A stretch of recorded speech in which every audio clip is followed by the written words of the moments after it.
I'm an editor at denimgeek.com, and I'm so happy to be here with all of you today for the panel for Wynonna Earp, recently mentioned in the New York Times, which is pretty cool. So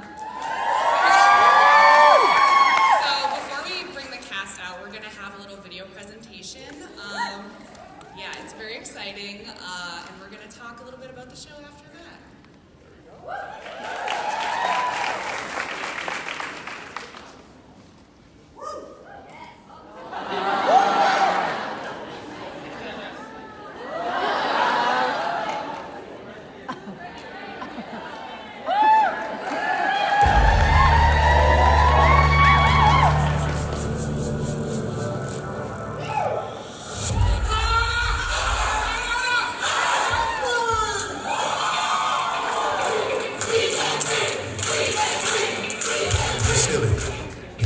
Respectfully, of course, for us not to get season 3. Yeah, when we heard about season 3, it was like the last thing I was expecting. I felt in my gut that we would get rerun out for this big lunch and all the execs were there, so all of us kind of knew something was up. If IDW doesn't bring us to lunch at Comic-Con, we're gonna know we don't have a season. Well, we had only aired half the season, so I gotta be honest, I don't know how this stuff works. I don't know what numbers they're looking at, I don't know. I know it's a good show and I want it to go forever.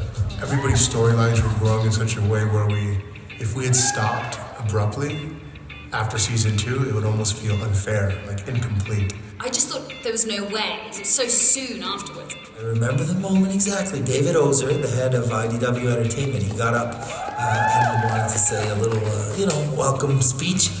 We love you all. This is really a family. So. David did this big speech, and it was really great, just about, thank you for coming. But I could see his hand shaking. And then right at the end, I was like, and season 3, being a cheeky little shit.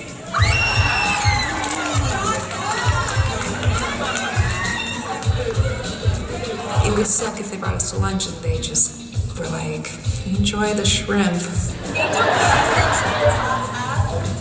But it would look better on you. Comic-Con's a treat I enjoy going every year, and I'll go every year. That was like my geek fantasy fulfilled. I never expected it to be that way. I've seen photos, I've seen videos at San Diego Comic-Con. Obviously, everybody knows what that is. I went in knowing we had gotten season 3 pickup, so I knew we had this enormous gift to give the fans. I was just able to really enjoy it and be in the moment. That sounds cheeseball. In some ways, the second year was even better. All these people have accepted the cast and the crew and the show, the character as truly family. And that is, that's so rare because sometimes you can barely get your own family to claim you. And you've got strangers claiming you. That's monstrous. Pass it, we can take it. Brazil and Australia and Japan, it spread so far that it's really amazing how kind of these universal themes are resonating with people all over the world. It's just so special just realizing how far this show has reached. Fandom is fandom. The appreciation of the work that's a universal feeling. But when it comes down to Earper fandom, it's so specific. We started off from day one. And that to me is what makes them special. Earpers just make this every season, it seems like. Yes, Emily, the cast, the crew, everybody in production does a wonderful job. But kind of at the heart of it, you've got all these Earpers who have discovered Wynonna Earp for the first time. And they're supporting this like it was their child. People all over the world are watching the show. So there's such a culture around fandom of kindness and inclusivity that it just is always a good time. It's always positive and there's lots of joking, but everybody is welcome. For some reason, our fandom is built on decency, acceptance, and just people being good. That's what the world needs.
You know you're gonna have to do that every year, Shamir, right? You know what's crazy? Security is about to kick me out. On my own panel.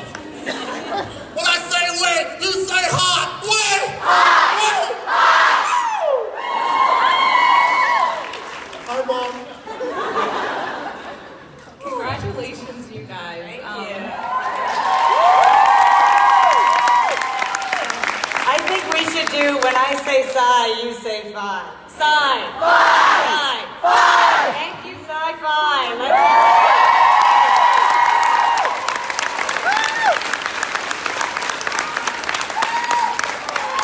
And to you guys, the Earpers, thank you so much.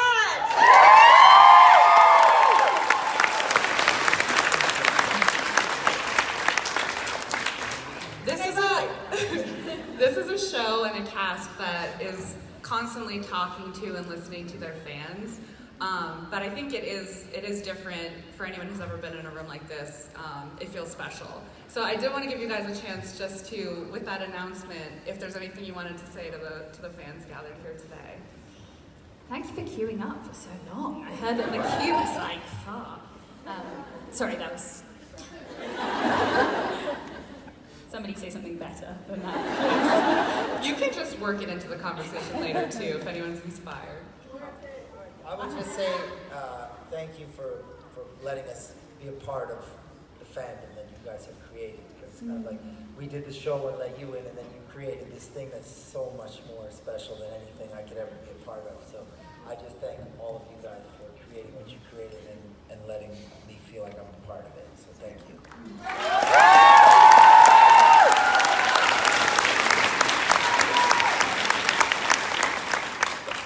Testament to you guys that we haven't even premiered barely, and we're getting a season 4. It's just unbelievable. Thank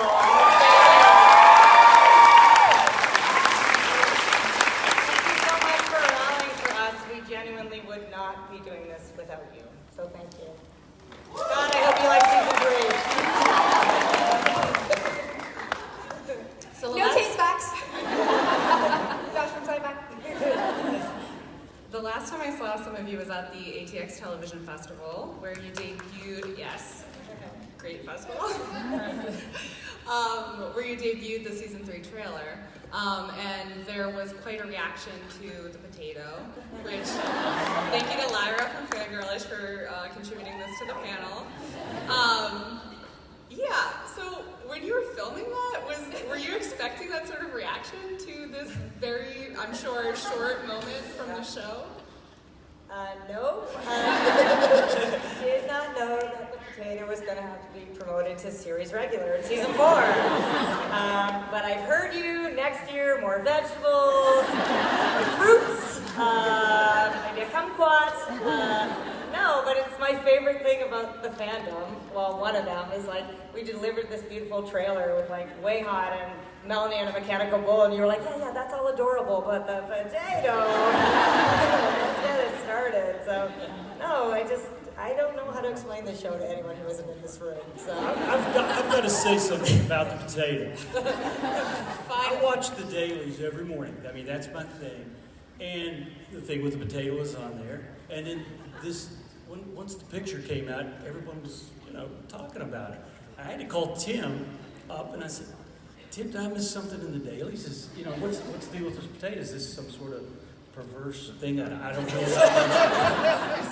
about? No, Mr. Smith, this is just, it's one of those things that's coming.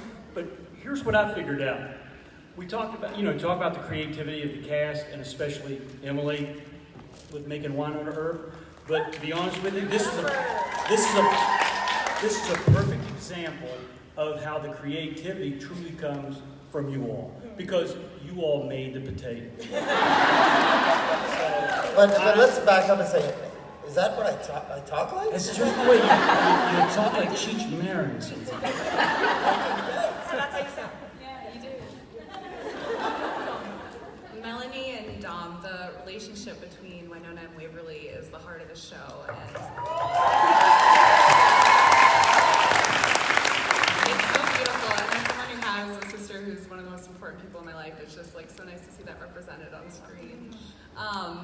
But there's this big secret secret that Wynonna was keeping from Waverly that just was dropped in I stole your Uggs. I'm sorry. I know they were limited edition. I wanted to experiment. Smart fashion. Well, you got out of the immediate reaction with the car accident, so well played. Yeah. But I'm curious how, or if, the fact that she kept that from Waverly for so long is going to affect the relationship in season 3, because I think of it as so solid, but also, knowing that they're going to be okay doesn't mean that there aren't consequences. Go. They were just in a car crash, guys. They were just in a car crash. It's the potato that's important. Well, of course, Waverly's heart is broken in that moment. There's no doubt. I think that the relationship between Waverly and her mother was particularly special, probably because she didn't have a very good relationship with the father, her non-biological father. So I think that she's been, gagging to have news about her mother, and the fact that my beautiful sister has, refrained from giving me that information is, obviously heartbreaking. But what I will say is that one of Waverly's best traits is her ability to forgive, and that she's constantly looking for the best in everyone else, and I think that she will do everything in her power to understand why Wynonna wouldn't have told her that.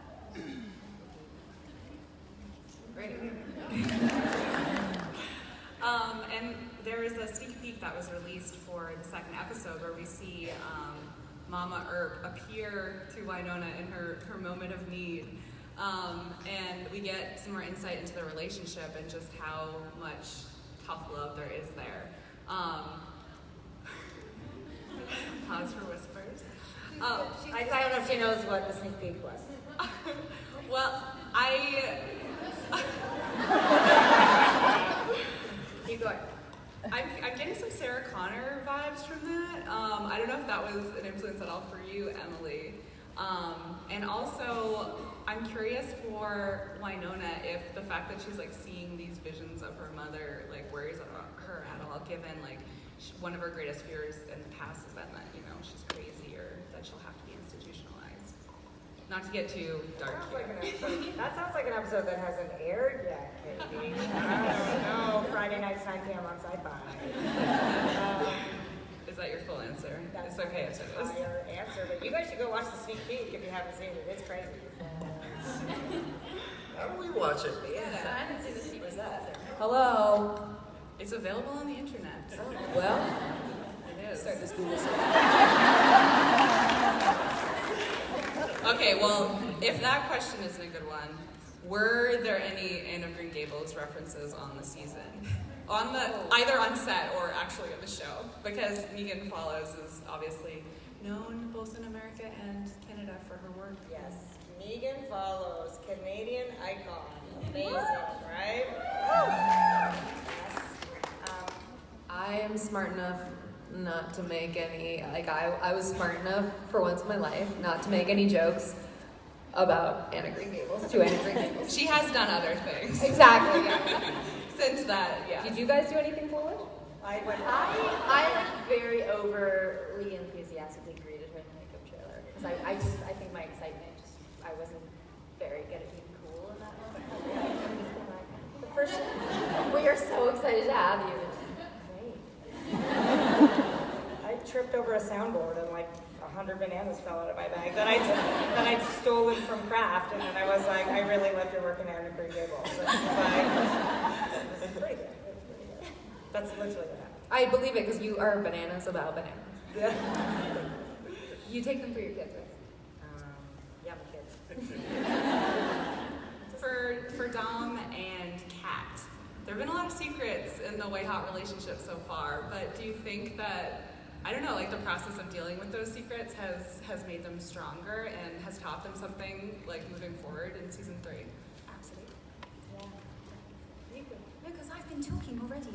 I think it definitely does. I think we get a lovely side of Way Hot this year that's just, I think every couple, we've said before, hasn't passed. And I think there's nothing stronger than a couple who has acknowledged things that are difficult to talk about and have fought through them and gotten over them and said, nope, this is great, we want to be together.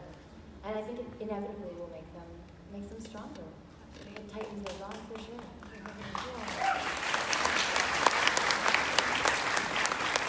Tim and Shamir, all the way down there. One of my favorite dynamics in the show is one between your two characters. Are there any good moments you can tease in the next few episodes? And how has Doc's mortality affected that relationship, if it has? Because, Dolls is like a supernatural being, and he has this thing that Doc doesn't have anymore. Are you trying to pitch that he kills me? Exactly. This is not a big platform for that story. I love at the start of season 3, but it breaks my heart also. I think they finally kind of realize that they have a mutual respect and admiration for one another, whether or not they show it or not. And they both know that in the end, what's best for Wynonna kind of trumps everything.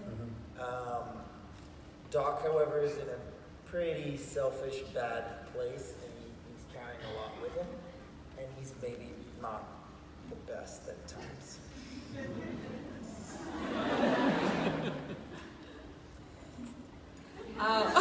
Same, Shamir? Pretty much the same.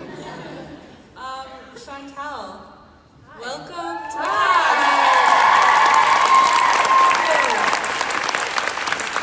Thanks, guys. Wow. Congrats on season 4! What's up, girl? Your character, as new characters tend to be on shows like this, is very mysterious so far. How much of your character and her backstory did you know when you came in, and how much were you just finding out as you went along? I knew 0%. And then Emily was so gracious to give me a little more backstory. So now I know 100% that I can't share, so don't ask me. Can you tease which characters you might be spending some time with? No. And speaking of backstory, I feel like there's so much we still don't know about Jeremy. He's a big question mark. Is there any chance we'll get to know more about what his life was like before he came to Purgatory? And either way, do you have any crazy theories that you've had about him in his past? Yeah, I've had several theories, and then every write that Emily does, I'm like, oh, my theory is completely out in the water. Like, it's not valid at all. I don't want to spoil anything. Work with me here. Okay, I think you will find stuff out and then have even more questions. That was good. That's a great way of putting it. That was great. That's exactly right. I think we can agree that he has the best mustache on television. And I did ask you the other day where the idea for the mustache came. If it was you, if it was Emily, would you like to explain? In season 2, I would email Emily almost weekly to have a mustache. I was like, I can grow like a really great pube stash, and it'll look really funny when Doc always tries to talk to me. And she's like, okay, you know what? Maybe next season. Hold on. And I came back from traveling with like a full beard, and I'm like, how about a beard? And she was like, no, not the beard, but we could still do the mustache. Little did I know I had to wear that for 4 months. I mean, when we went to breakfast together, people were very confused. Like, we're sitting beside each other at breakfast, and they're like, is this a fashion statement, or are we really good friends? God bless all hipsters. You make it so much easier. Acceptance. Shamir. I'm so sorry. Oh no, go for it. Didn't you shave it and then they're like, it's okay, we're gonna shave it. We can shave it, right? And they're like, yeah, you should shave it. And they're like, okay, we're gonna shave it now. And they're like, yeah, shave it. And they're like, and then you shaved it. And they're like, oh, did you shave it? Yes, there is one scene, I wonder if you can ever pick it out, where it's a fake mustache and it makes eyebrows. Yeah, one scene that they added because they forgot to shoot it. I think if anyone picks it out, they should get something.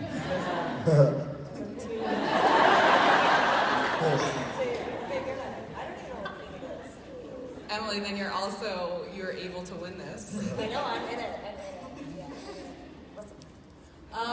Shamir, in the season premiere, Dolls is like such the adult on this show, and he provides all this emotional support for everyone else.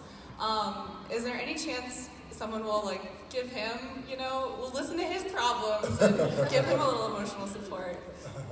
I think Doll speaks to a therapist off camera. That's probably a good choice. That he chooses not to televise because Dolls is very private. But yeah, Dolls has gone through so much these first, the past seasons, and we're seeing him smile more and more every day, especially when Wynonna kisses him, he smiles even more. And it's just, the progression of this character has been such a gift, and starting off and really seeing the layers peel off, and the fans really appreciating just kind of seeing the dynamic of what I started with until now. And I really hope you guys love what I do in this season, and especially next episode. So can't wait for y'all to watch.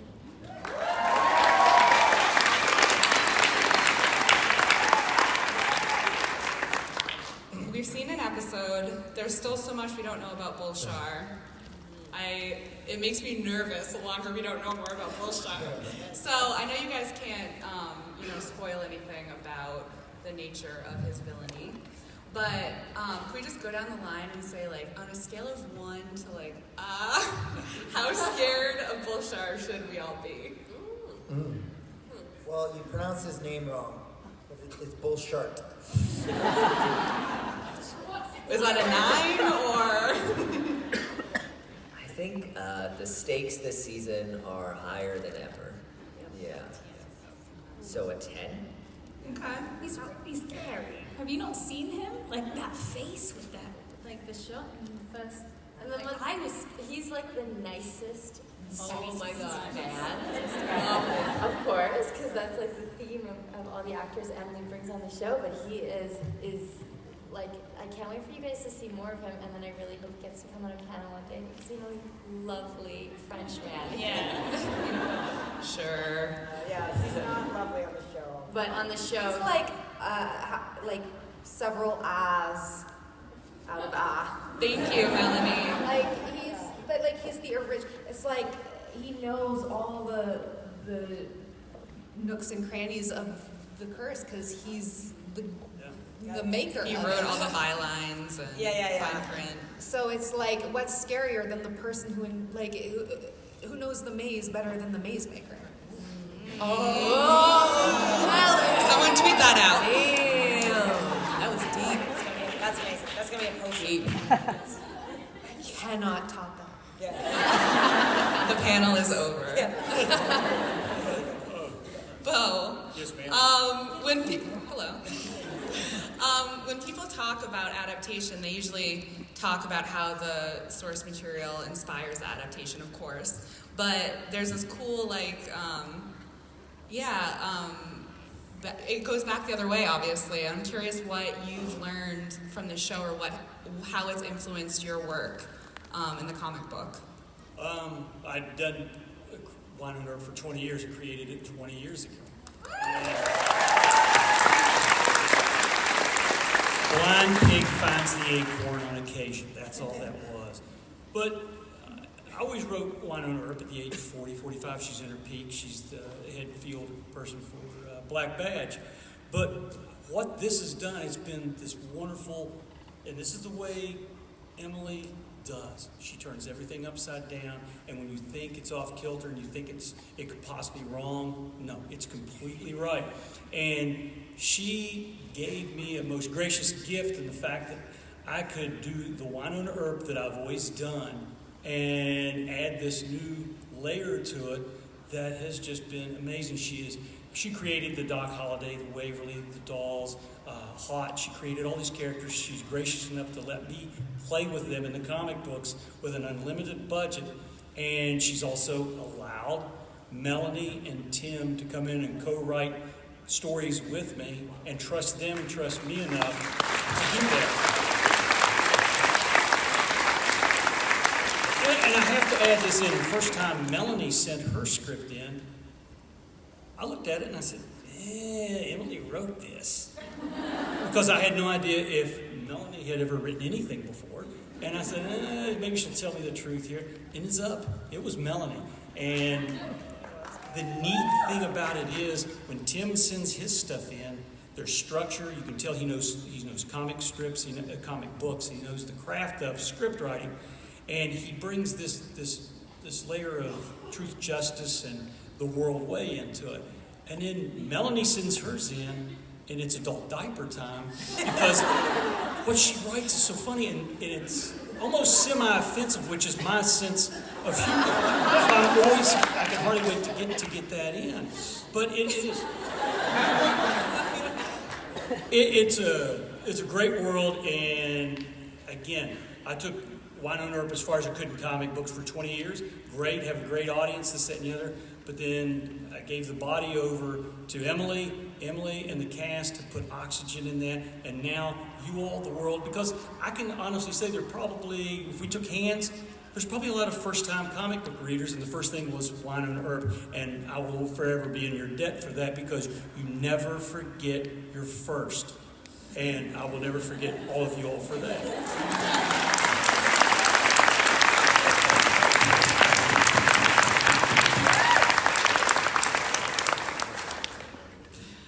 Wyatt Earp is an American figure.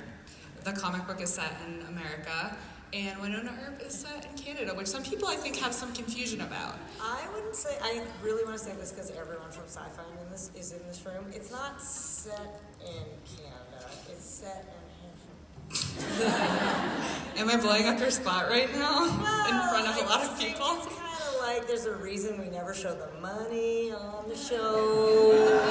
Like, is it Canadian money? It's like in the same state as Springfield. Yeah. You know? It's like Montana-ish. Canada.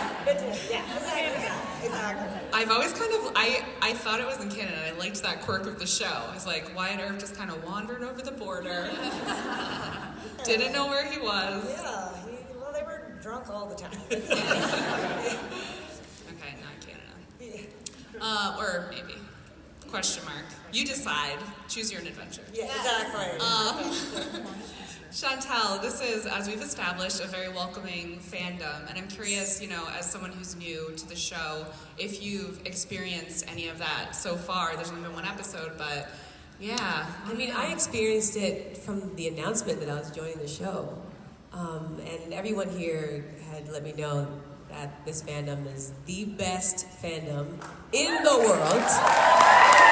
Full of such beautiful, kind, and warm people, and that's exactly what I experienced from day one of the announcement, and have been experiencing it since then. And now that the episode is finally out, and I finally got to meet you guys. Thank you so much for all of us. And thank you again, Emily, everybody. I love you guys. I'm so happy to work with you guys. Yay! Kat, at the end of the premiere, there was this murky confession or remembrance that Nicole somehow has a connection to the cult of Bulshar. Yeah.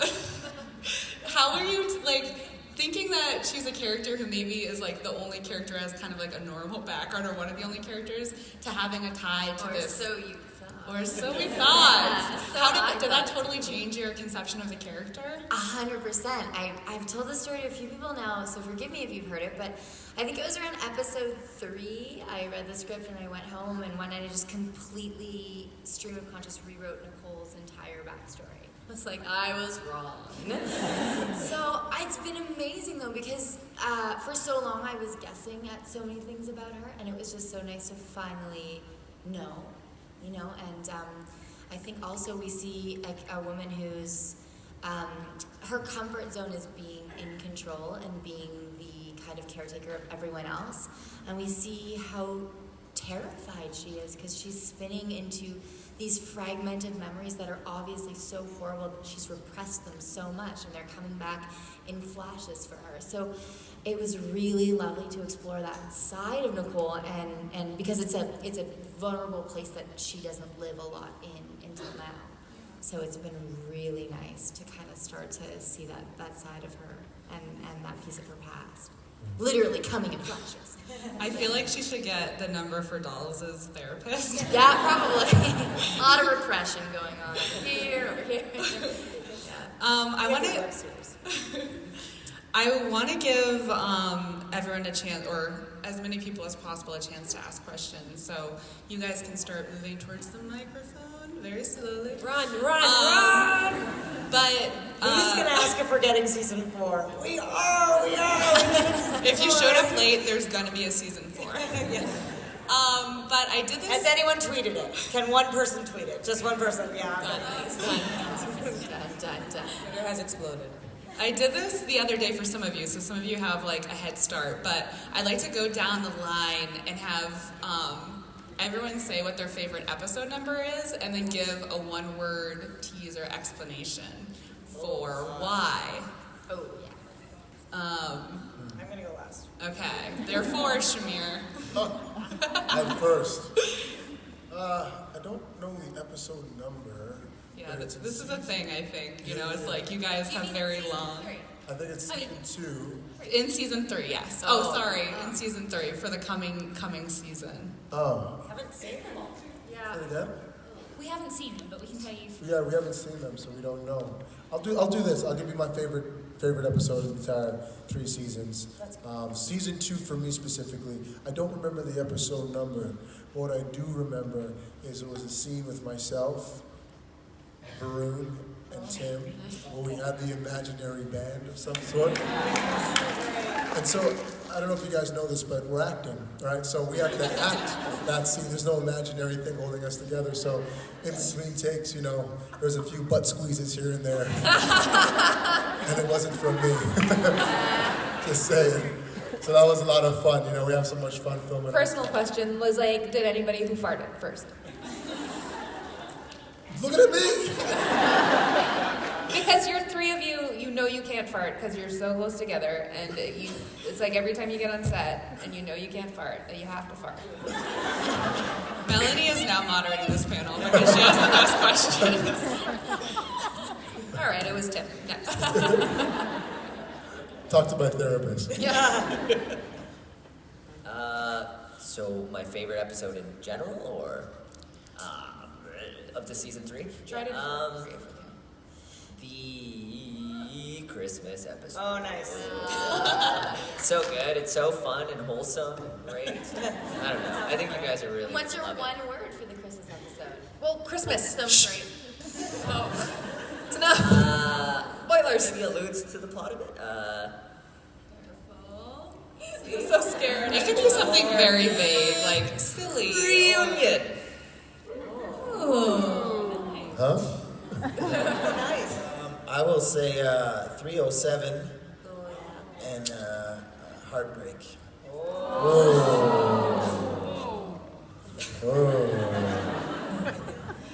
I will say 306, and I'm gonna. It's not one word, but I'm gonna say I win. I'm also going to say 307, but I'm going to say handcuffs.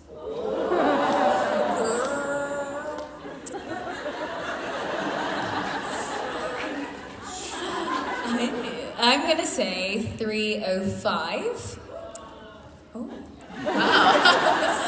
They've already seen it. And I'm going to say sugar. Oh, good. Sugar. Sugar. I'm gonna go deeper down the line because why not? And I'm gonna say I think it's 11 or 12, and I'm gonna say power.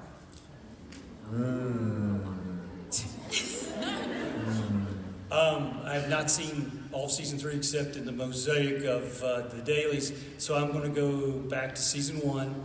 I don't know the episode number, but it was where Doc and Mikey Eklund as Bobo Del Rey were in the Revenant camp, and Doc has to drag the other Revenant to the line. To me, I can't put it in one word, but I still get chills every time I see it, and I'll have to say that's for me it was a cross between the best Buffy the Vampire Slayer episode and a John Ford movie.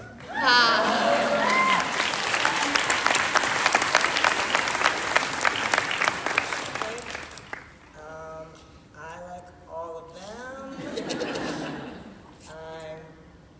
You're like tired. Yeah, no, I'm trying to think of one we haven't said. I'm trying to think of one that's like I'm right in the cameo. yeah, that one was good. That was good. I'm trying to think of season 3. Oh, I'm gonna say it's not my favorite, but it's a very powerful one. I'm just gonna say 303, and I'm going to say. I just really like the music. That's a good answer. Solid. The music on our show is amazing. It's amazing, eh? Andrea Higgins and stuff. Yeah. It was a cop-out, but I couldn't say the word I wanted to. I'll say it later. Yeah. Okay, do we have any questions? Hey guys, so Melanie, you're a rock star. Thank you for kicking ass through your entire pregnancy for all of us. Thanks for watching me do it. Thank you for not tuning out. Honestly. So my question is, if you guys could do one episode in a totally different genre, what would you want to do? I like that. Sketch comedy. I do want to do a musical episode. I just want to see like what this world would be like in a musical. Yes. And like it doesn't mean I have to be all singing, but I don't know. Everybody has to sing. Really fun. Yeah. I agree. Me too. Yes, theater girl. Yeah. Anyone else for that one? Well, I'll just say silent film then. See how it is. Yeah, flashback. I have the mustache, so you can't see what I'm saying anyway half the time. So I feel like I'm on the edge. I mean, I think we've done it before, but like just full Western, but all of us there, like in the Wild West. That'd be pretty cool. I think they're like in another language, but then have like subtitles at the bottom, like those old kung fu movies. Where like you say something, it's like, Doc, I see you. I think that'd be pretty cool. You would murder that genre. Yeah, it'd be so good. I'd like to see a role reversal, complete cast role reversal, where someone, let's say Tim is playing Wynonna Earp in Tim's body. Dolls is being played by Dominique. Just completely.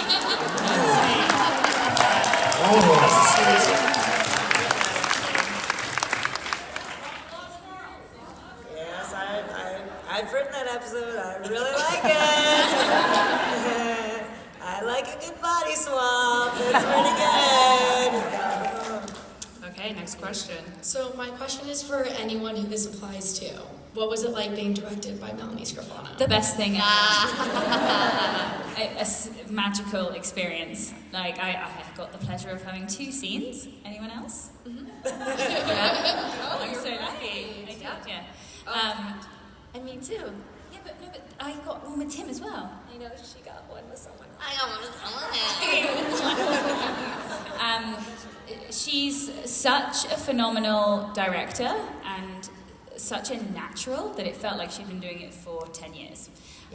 She knows our characters better than we do, it feels like. I'm just like, I was so surprised at she has an ability to say exactly what you need to hear and has a sensitivity, because obviously she's an actor herself, to know when to step in and when to give you your space, and I just feel completely honoured, and I hope she'll do a whole episode next season.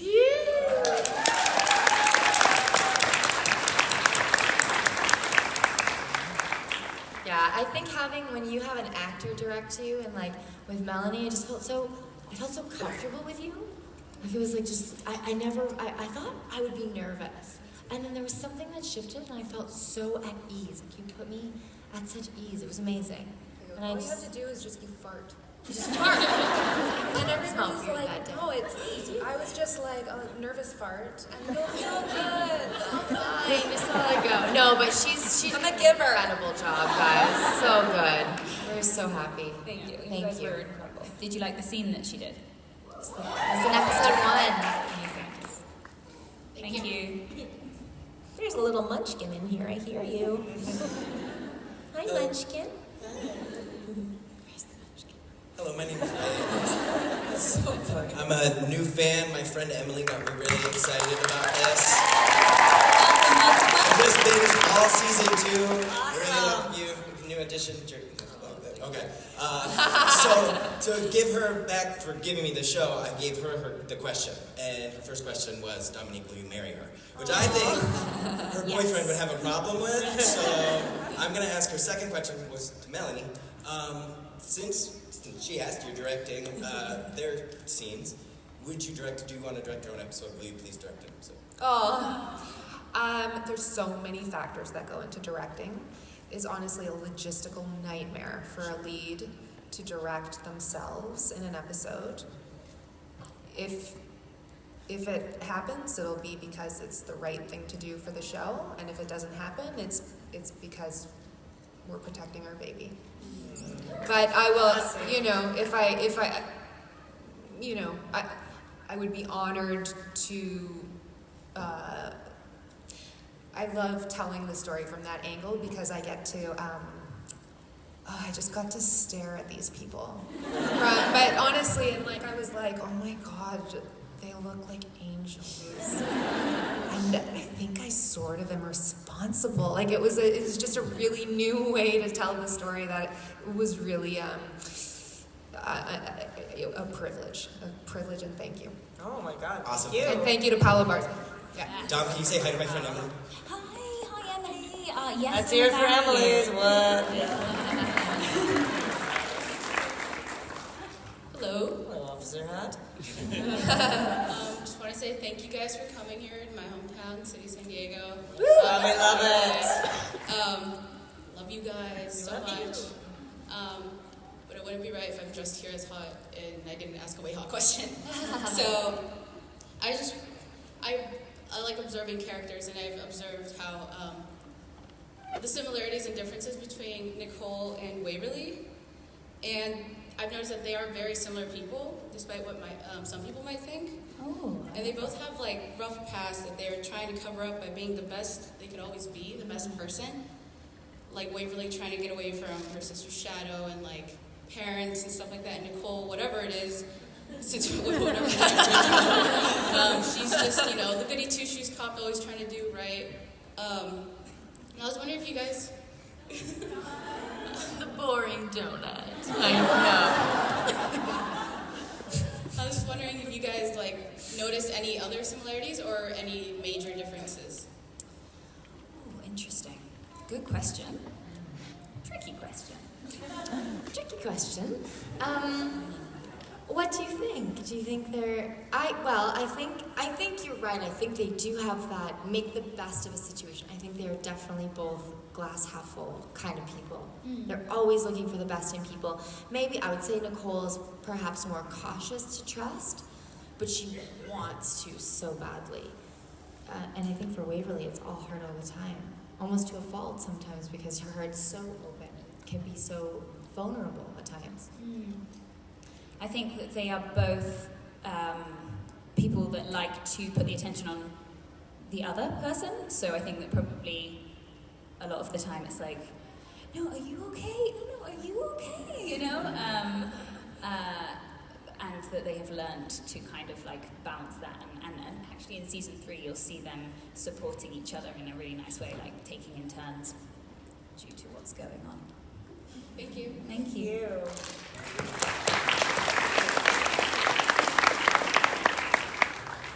Hi. My question is, with the comics having a bunch of different monsters that Wynonna kicks the ass of, I was wondering if we're going to see any other monsters besides the vampires in the cult of Bullshart. When you say it like that, it gives me a chill. Yeah, it's one of my favorite things about the comic. and also that Bo is able to do that, right? It's so much fun. We see all sorts of supernatural creatures. Yeah, we're always pushing it. Do you guys want that? Do you want to Okay. Great, I guess I have more work to do. Hey. So, you guys are known for giving us a lot of gifts, like extra content throughout the seasons, like Nicole's blog, Purgatory Case Files, and now the yarn texts. Yes. So, can you talk a little more about that? Could we get an opportunity of maybe getting some texts from our new cast member? Maybe even if she hasn't joined the team. I got some things to say. I'd like to see Kate's phone history for sure. I want to see what she Googles.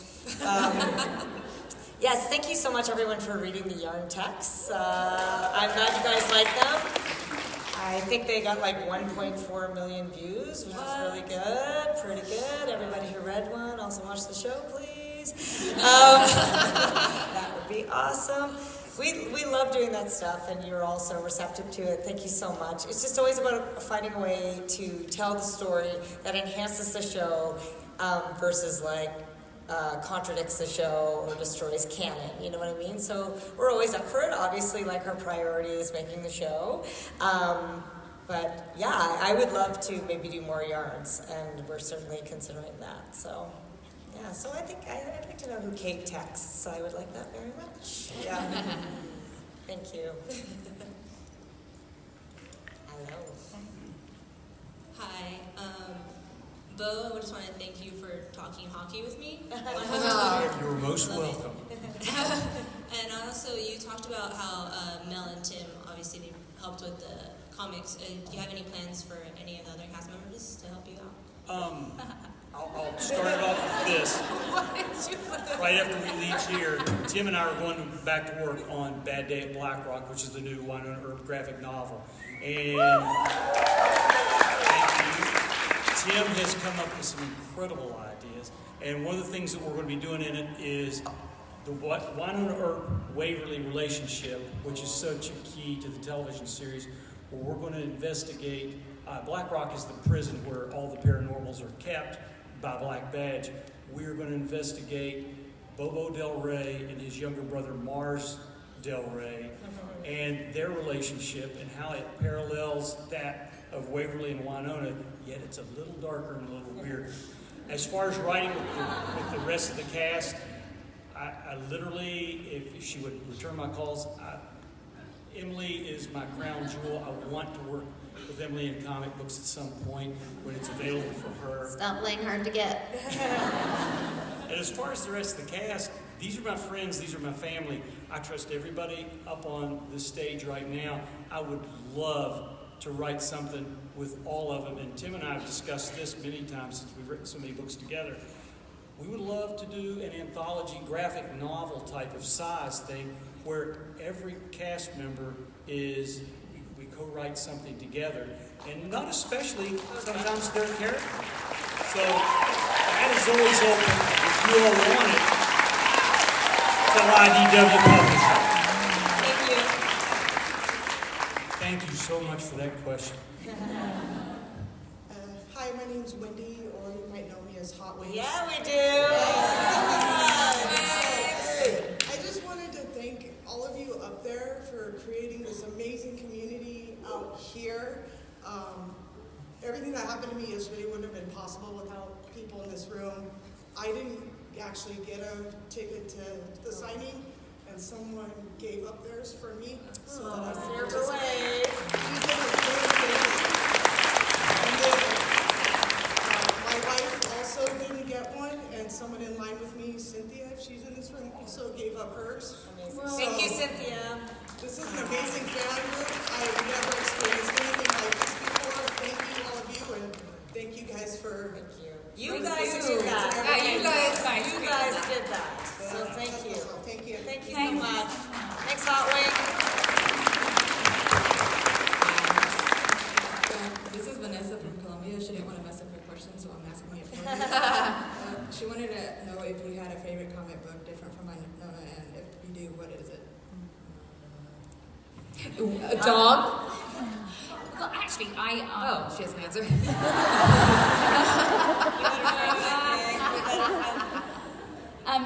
I must admit, I wasn't a comic book fan before Wynonna, and then when I got cast in the role, I went out and bought all of the original Wynonna Earp comics, because I'm a geek, and started studying. But then I also talked to the guy in the shop, the comic book shop, and was like, is there anything I should get whilst I'm here? And then... He said it. That is the fakest British accent. And he gave me Saga. And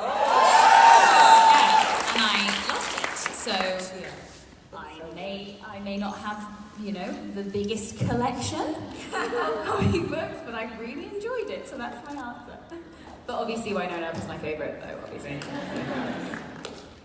Tim, do you know anything about comics? I'm just so happy Dominique reads Saga. It's so good. I love Saga. Brian K. Vaughan's amazing. I really like a book called Lazarus. I know he's going to hate me for all my answers so far. Although the Teenage Mutant Ninja Turtles is amazing, so we got that. Just old. I'm more into old Silver Age books. So Fantastic Four and stuff. More my jam. And Todd McFarlane's run of Amazing Spider-Man 300. There we go. Have you bought anything while you're here? Yeah, I bought Batman 151, which is the first appearance of the Riddler in the Silver Age. I'm not. I totally understand what he said. I do. I grew up on the Archie.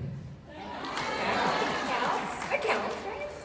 I'm going to say Lock and Key, because also IDW, making it, gonna be pretty good. I'm available if it goes downhill. Just kidding. I'm very busy on season 4. Just kidding. It's going to be amazing. I love it. I read mangas. Notice the 4-star Dragon Ball on my pin. Dragon Ball Z. I'm reading Attack on Titan right now. I hear Academia right now. Boruto right now. Thank you. It's getting good. Just give it a chance. It's getting good. I've been obsessed with Deadpool for a while. And X-Men, like everything. Nice. Shout out Lamar Johnson and X-Men in the audience right now. You'll see him in the next season. Do you guys want to start a comic book club? Yes. And then next season we could actually talk about comic books at Comic Con. Okay. Really good idea. All right, Kat, you're organizing. You're welcome. We can do a mix where we play Settlers of Catan and then...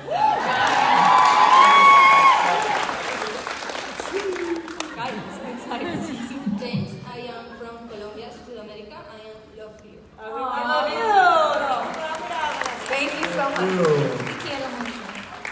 Hey guys. Hi. So my question is about the writing of the show. So actually Emily is not included in this question. Oh God. So take a break. So it's so wonderful. The writer's room and Emily do an amazing job of turning out these extremely quotable scripts, but also in quick lines that maybe don't even have anything to do with backstory, can give you everything about a character. For example, Randy Nedley said, when that franchise lost Uma Thurman, they lost Randy Nedley for good, which completely informs your view of Randy Nedley. So my question for whoever wants to answer it is, was there a line that you were just like, oh, I understand this person now, or this gave me a different insight? Oh. I've been in here all day, so I had time to think about it. I am going to give you 50 Canadian dollars. $2 US. For Doc, it's pretty obvious, but I think I'm all in. I think that was changed everything, and I think that's the first time that he realized something. I think for Jeremy, it's always about finding his bravery, and so the line, "What would The Rock do?" is the thing that is always running through his head when he's in a situation where he doesn't want to be there.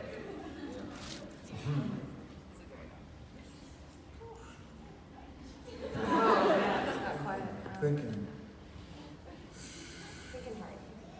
Sorry, I didn't mean to stump everyone. That was a really good question. They don't always read the scripts.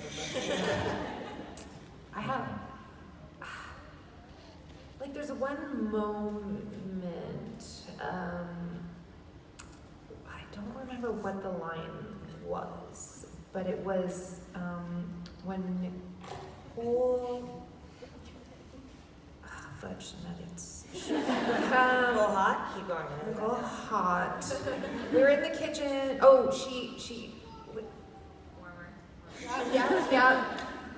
It was in the finale last year? No, it was in, like, yes. Oh, nice. Yes, and but the way she dealt, I don't remember what the lines were, but the way she dealt with that, I was like, that's who you are. Exactly. She said, that's when both of us clicked.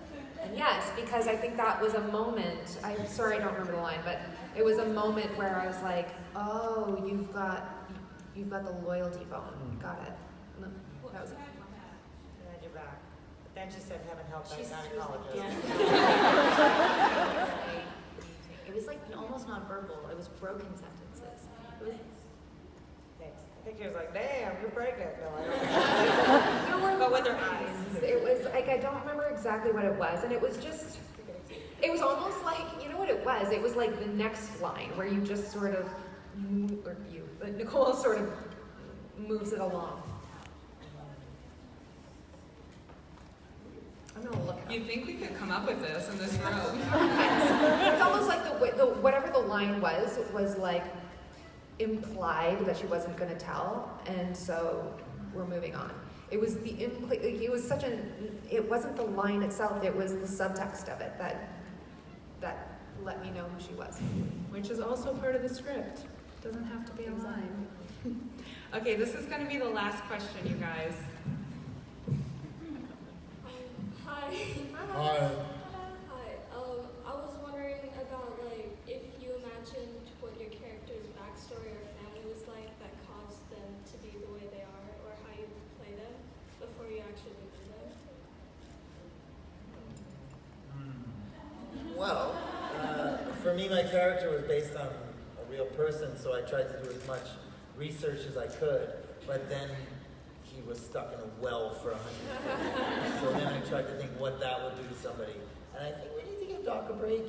I think he should be a lot crazier, if I'm being honest. I think he's handling stuff pretty good.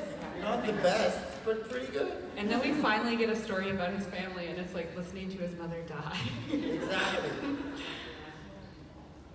Jeez, take it down a notch, why don't you? And that is the Okay, one more question. Wait, I have a quick answer, but for us it was just sort of like, because Emily she had this great, it's called the Bible that you get at the beginning of a show, and it just sort of goes into detail about the history. So she had done all the heavy lifting for that. But in another character, yeah, you do try to do that. In this case, we didn't have to because she did our homework. So thank you. Thank you. Thanks. Okay, actually, I'm sorry, you guys, that is going to be the last question. But thank you so much, everyone, for being here. Thank you.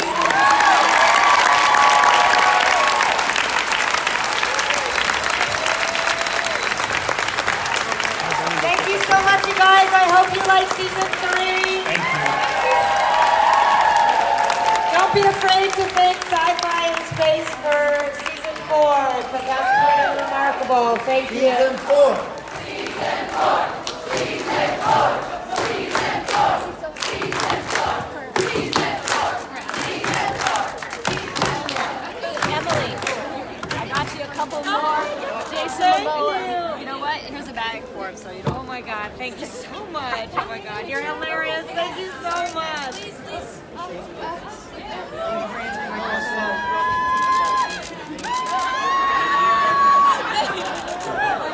my God!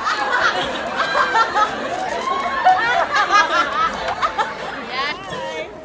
Thank you so much, you guys. Bye, guys. Thank you.